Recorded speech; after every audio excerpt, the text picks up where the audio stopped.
I'm a UK registered nurse and midwife, and I have a master's in public health. And now I came back to live in Somaliland for the last 6 months. I work with the Somaliland Nursing and Midwifery Association. I'm a mentor, a tutor, and I help out with everything. Great. You do a lot of stuff. Okay. Now I'm going to ask you to tell me your personal story, how you became or you chose to become a midwife. Yeah. Okay.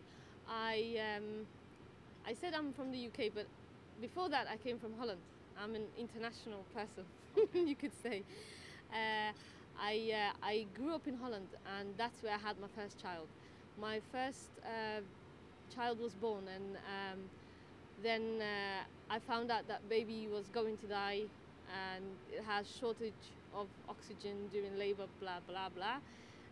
And it was the midwives that helped me and supported me, not the doctors. I wanted to become a surgeon, but that's when I totally changed into this path of, finding out about midwives, saving lives, but also having this personal relationship with a woman in the most important and vulnerable time of her life, I believe. Okay. And now you're full midwife and all that, can you tell me a story about you delivering a baby and how you connected to the mother and to the babies, in your work? There's so many different stories, but it was really one of the stories that I'll never forget was one night shift in a hospital in Birmingham, UK, and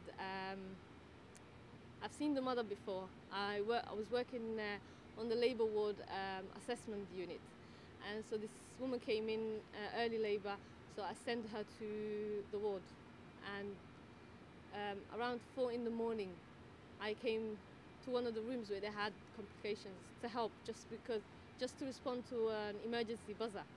And this was the lady that I sent upstairs a few hours before, and she just grabbed me and hugged me and said, "Oh my God, I'm so happy you're here." And apparently she was refusing to push because there was nobody that she could identify with. She was from Somalia, and just me coming in the room helped, and she started pushing and listening, and the baby was born and everything was fine. Cool. So yeah, that's a very good story. I loved it. Yeah, it touched me. I'm sure I thought I'm in the right position, right profession, right time, right place. So even in the UK, women are struggling with cultural differences, and if they can not identify with who they are being looked after, it's difficult for them to engage and access services and feel. I think I understand. Yeah. Yeah. And what are some of the challenges that you have as a midwife also? Do you have to deal with husbands? You have to deal with... Yes, yeah. Challenges in Somaliland, for example, are the ones that I don't understand. Things like in the UK we had problems with over-medicalization of birth, for example. We were advocating home births, for example, and I come to Somaliland and that seems to be a problem. It's not a problem for women to have their babies at home as long as they had good antenatal care and there's a skilled midwife with the right equipment there. So we don't have to force women to be on a bed when they're having a baby, as long as everything's okay. You need a skilled professional that knows when things are going wrong, and the woman can trust.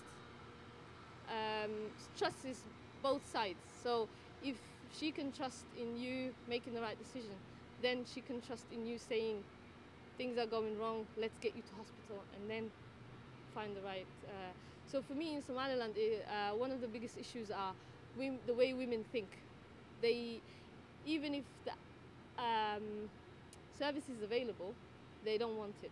It seems like they have negative views of people and hospitals, and they associate hospitals with cesarean sections and limitation of their amount of children that they might be able to have, and that's going to impact on their marriage, and their husband's going to leave them, etc., etc. So that's a challenge for me to make them understand that that's not the way it is, and that I'm there to help them make the right decisions. And at the end of the day, everyone wants to leave with a healthy baby, isn't it? Thank you very, very much. You're welcome. It's very interesting Thank what you. you're